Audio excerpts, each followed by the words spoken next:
Let's talk about some of the biggest misconceptions for AuDHD in women. Number one, if you were really AuDHD, people would notice. I actually had someone tell me the other day, don't worry, everybody has it these days. I can't tell that you have it anyway. Now, they're probably being nice, but to me that felt like AuDHD is like this disability that I should be ashamed of. I didn't choose it, but I am choosing to embrace the strengths that come from it. And no, everybody will not notice. Why? Because women mask. They study other people.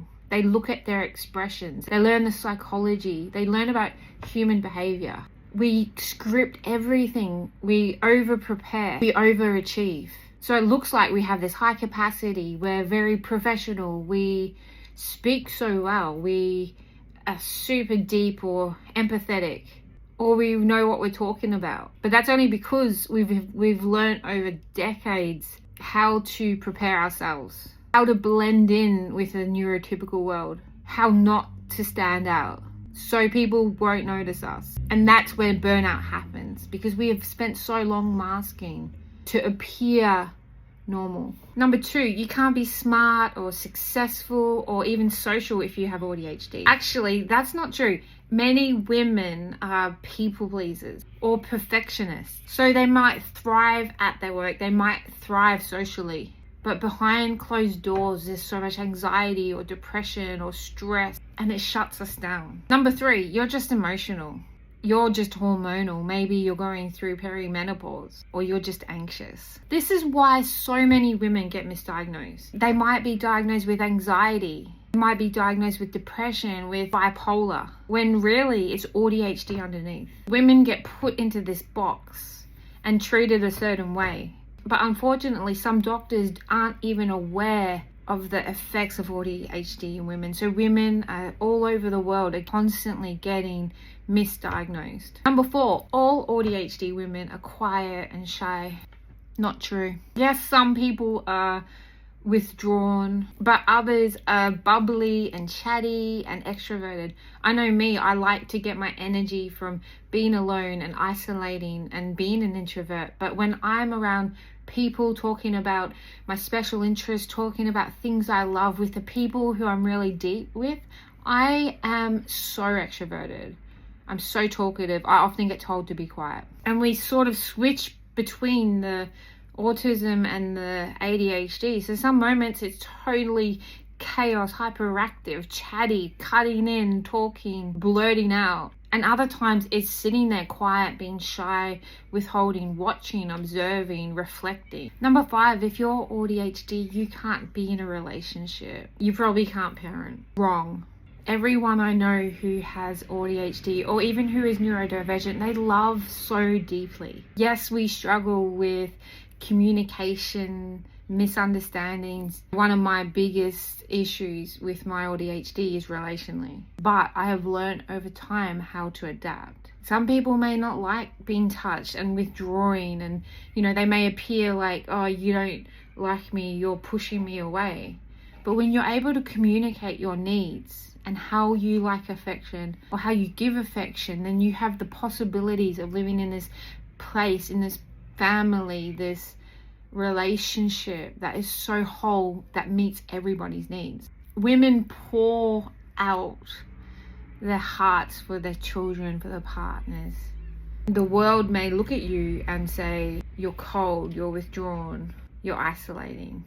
But when somebody knows who you are and how you express and what you need, then it makes life so much easier.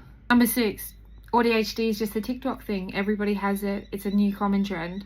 No, it's just finally being recognized in women. Research has ignored it for decades. In 2013, this shift emphasized autism as a spectrum with varying support needs rather than a set of separate, rigid categories. And so from this, the neurodiversity movement sort of emerged that argued that autism and ADHD aren't disorders to cure. They're just natural variations of the human brain. So this spectrum model made it easier to recognize more subtle, non-stereotypical presentations in women. And before this time, historically, all the diagnostic criteria was based on men. Example, ADHD, looking at a boy with hyperactivity, inattentiveness, or looking at another boy with autism who would withdraw or be stimming or have repetitive patterns. But after 2013, clinicians began to look at a wider range of traits, including internalized struggle, including masking, camouflaging, and they recognized that girls may show autism differently than boys.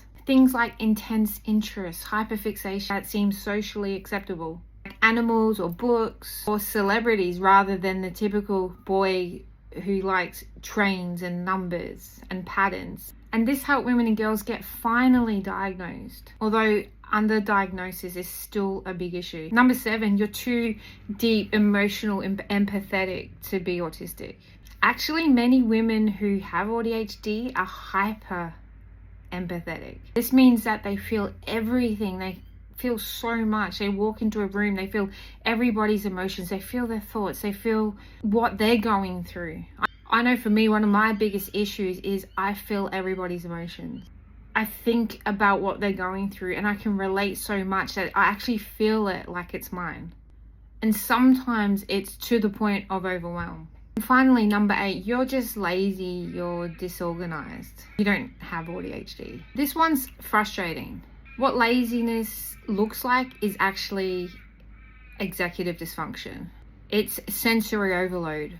It's the demand of life and the impossibility of meeting every expectation. So one part of me can have my whole room in this absolute chaos and this mess. And it may only be like that temporarily. And then the other side of me is I cannot function, I cannot move, I cannot think until all this chaos is gone.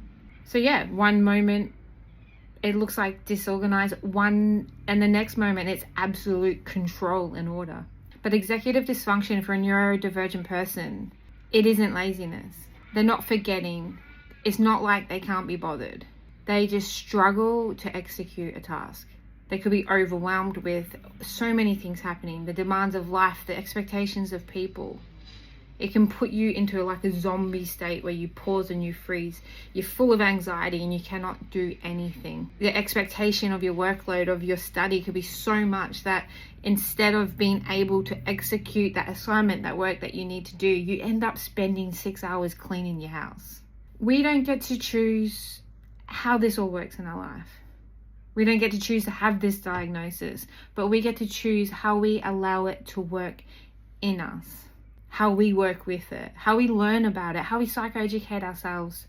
So if you can relate to any of these, put it in the comments, let me know. And I encourage you, be that voice to others around you. Don't feel shut down. Don't feel like nobody gets you, nobody understands. There's a whole community of people out here who sees you, we get you, we understand. Be brave, tell the people around you what this life is like for you. ADHD used to be this thing of shame and hiddenness and disability and disorder, but you get to choose to turn it into a strength, to learn your capacity, to work within your limits, to let the world around you adapt to what is it that you need instead of you changing to fit into the world around you.